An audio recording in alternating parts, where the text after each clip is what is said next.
Hey guys, I know I'm not seeing you face to face and that's not as fun, but I wanted to touch base with you. First off, it was so good to see all of you on Wednesday. Thanks for stopping by and checking in. Hope you guys are doing well. Yeah, I miss you guys. So I wanted to touch base because this morning we got an AP College Board update on how the coronavirus is going to impact AP testing.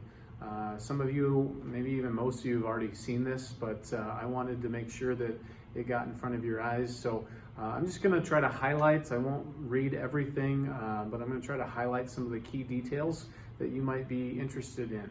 Okay, you can find this information on AP Central. I think it's even like an alert at the top of the screen right now because they want to make sure it's something that you see. So anyways, let me highlight a few things. Again, this just came out today, March 20th. Let's see here. They're going to provide some free remote learning resources. They're working on those right now.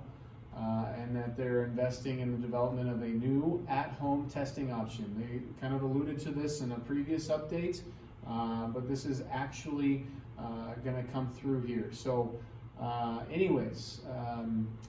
traditional face-to-face exams are not going to take place. So basically, as of today, they are saying that they are canceling the AP exams as they were. Now, that's not the end of this document.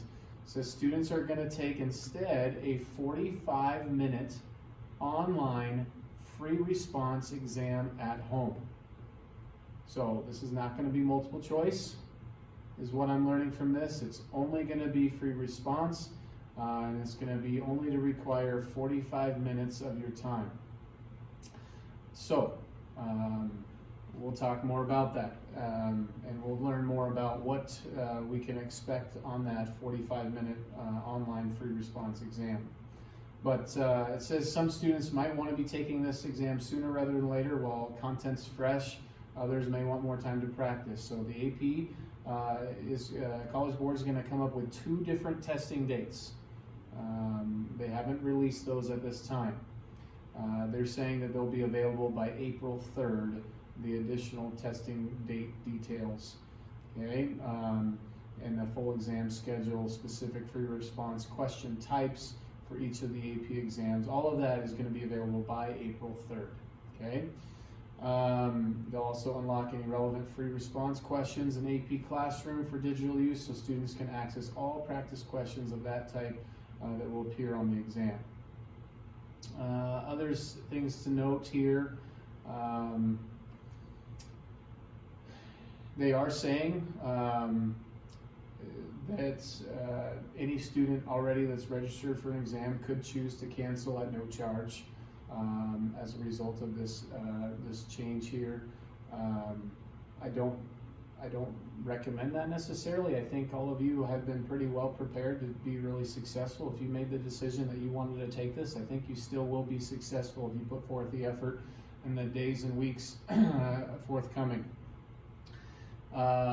Again, it's going to be for just this year.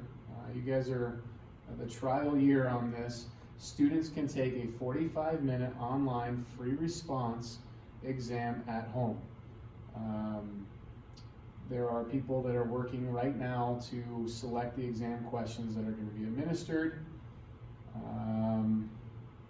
So this is kind of key. It's obviously throughout the nation, schools have shut down at different periods of time, and so they want to try to have this exam be equitable and fair for all students across this nation.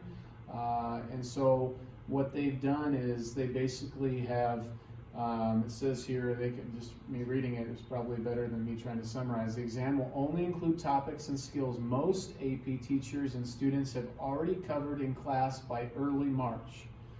Well, good news for you guys is that everything that is going to be on this, we have covered with maybe one exception, and that's L'Hôpital's rule, which will start on Monday.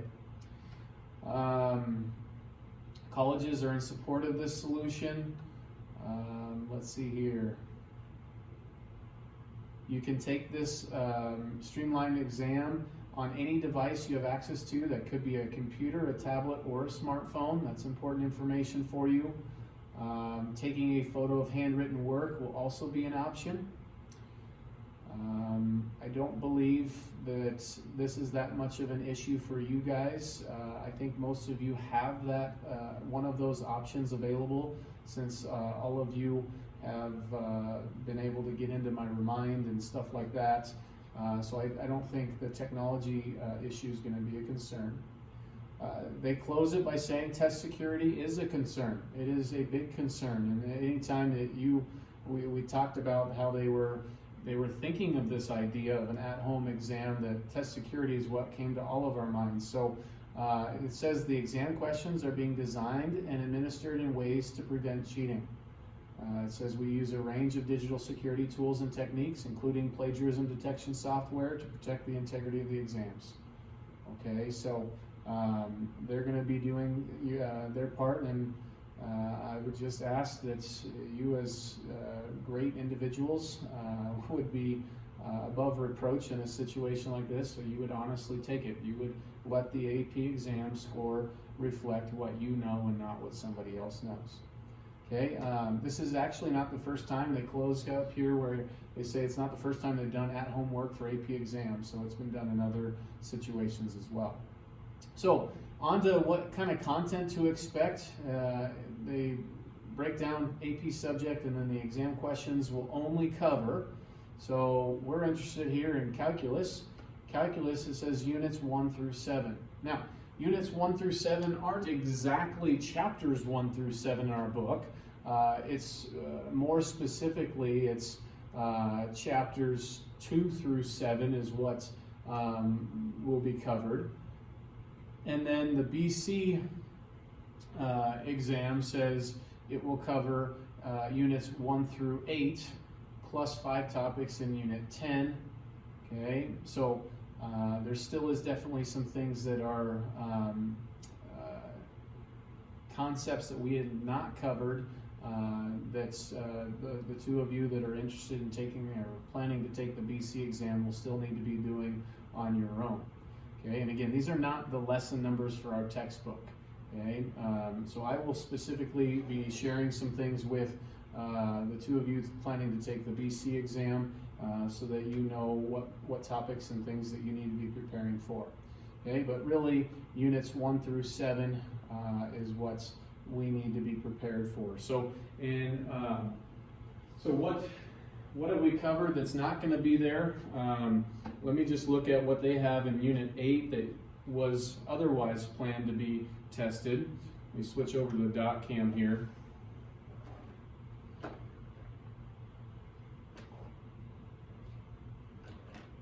All right, so this is how the College Board separates, and so when they say units 1 through 7 are going to be on the AB exam, this is Unit 8 at a glance. What are all the things that are in Unit 8 that we covered?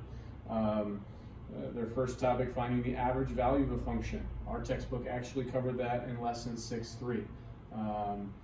Their kind of Unit 8 is, as it says here, at the very top, applications of integration. So finding the average value of a function on an interval, that was, in their view, our textbook didn't quite have that same view, so they put it in Chapter 6, but in their view, that's an application of integration. So that concept will not be on the exam.